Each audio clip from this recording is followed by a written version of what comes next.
भाई जितने भी दर्शक साथी हैं, जो भी हमारे इस चैनल से जुड़ा हुआ है, जितने भी माताएं बहनें हैं, जो भी इस वीडियो को देख रहा है, सब ना हाथ जोड़ के राम राम नमस्कार प्रणाम। और भी देखिए, अंतरराष्ट्रीय योग दिवस हिंदुस्तान की तरफ से ये पूरी दुनिया में पहल करी गई और योग दिवस मनाया जा रहा है पूरी दुनिया में। बड़ी अच्छी खुशी की बात है जब भाई देखो अपने देश का किया हुआ कोई भी आदमी कोई भी कार्य जब पूरी दुनिया में फैलता है तो उसकी खुशी होना स्वाभाविक है। अरे इसमें कोई ना दोस्त और ना दुश्मन होता, उसमें सारे प्यारे लागे हैं लोग, क्योंकि वो वहां पे अपना अपनत्व आता है, जिसका ओरिजिनल डीएनए है उसका तावे है। और जो आज भी अपना इस देश ने अपना नहीं मान रहे भाई, उसका तो देखे लाज भी के राजनीति से परे की बात है।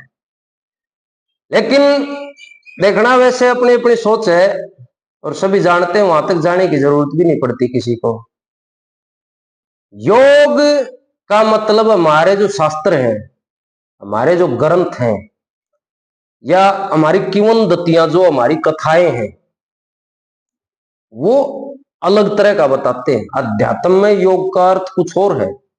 ये जो है हम जो करते हैं, ये एक तरह से शारीरिक व्यायाम है, योग के आसन है, जिनसे शरीर स्वस्थ होता है। और शरीर स्वस्थ होता है तो फिर मन और बुद्धि भी स्वस्थ होते हैं। ये आसन है योग के, जिससे शरीर ठीक रहता है, फिट रहता है। योगी एक अलग चीज है, योगी होना एक अलग मैटर है। जैसे हमारे गुरु गोरखनाथ जियों का जो पंथ है, मच्छंद्रनाथ जियों का जो वो जो योगी हुए हैं, वो हमारे अध्यात्म की चेतना की शक्ति, शारीरिक योग ना होकर के मतलब शरीर के अंदर का उस आत्मा का परमात्मा के साथ संबंध ही योग कहलाता है अध्यात्म में। जैसे एक भजन है उसमें बता भी रखा है कि जिस वक्त वो गोपीचंद जो महाराज थे, वो जोग लेने के लिए जो अपने आप को समर्पित कर देते हैं गुरु गोरखनाथ जी के पास, तो काफी दिन तक उन्होंने जैसे ये जो योग आसन प्राणायाम करवाते थे वहां पे, वो जब उसके लायक हो गया कभी भी ये सही है, अब इसको पूरा जोगी बना देते हैं, तो उसकी कंडीशन होती है एक जैसे गुरुओं की, कभी तू अपनी घरवाली को मां कह के और भिक्षा लेके आ। यदि तू उसको मां कह के भिक्षा ले आया और उसने भी तेरे को भिक्षा डाल दी, तो फिर तेरा जोग सफल है, फिर तेरे कान पाड़े जाएंगे, फिर तेरे को मतलब पूरा सिद्ध मतलब योगी बना दिया जाएगा। वो एक भजन है उसमें जैसे बता रखे हैं योग के नियम मोटे मोटे से। जरा हिम्मत देखो, ग्रंथों में तो पता नहीं बहुत इतने नियम भाई हमारे जिसे के जानते बड़े बड़े ना जानते।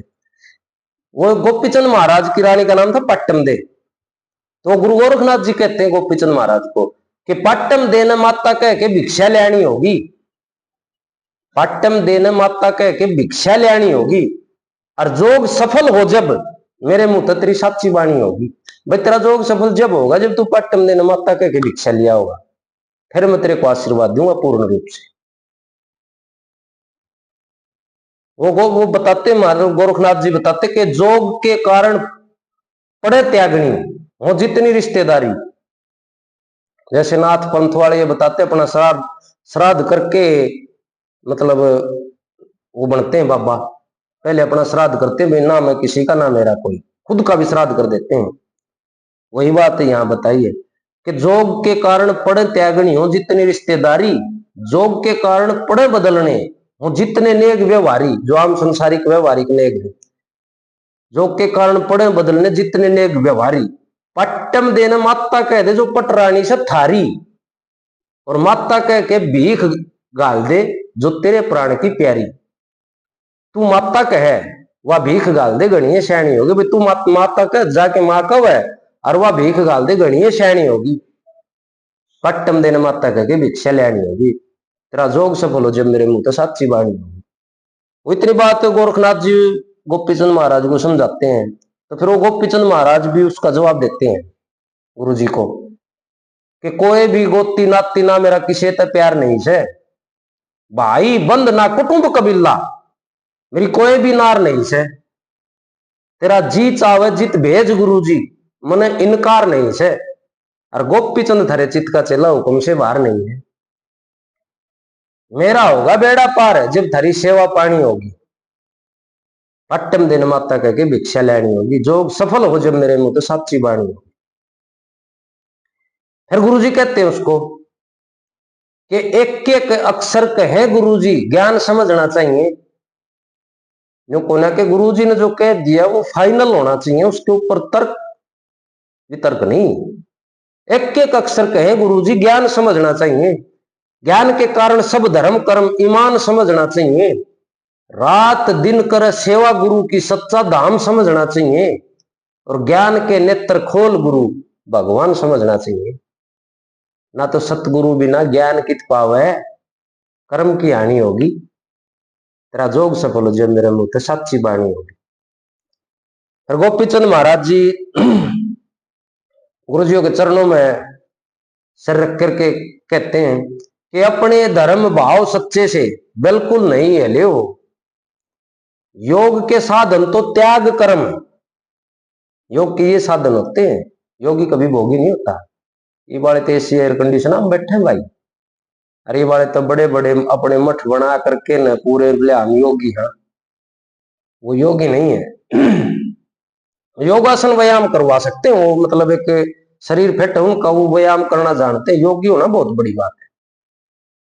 योगी वो जैसे गोपीचंद महाराज गुरु गोरखनाथ जी को कहते हैं कि अपने धर्म भाव सच्चे से बिल्कुल नहीं है ले हो, योग के साधन तो त्याग कर्म से योगी संत भले हो, इसीलिए थारी मान बढ़ाई है कि तुम रस्त ठीक चले हो, और लक्ष्मी चंद ने मिले मान सिंह वैसे आप मिले हो, जैसे लक्ष्मी चंद ने मिले मान सिंह वैसे आप मिले हो।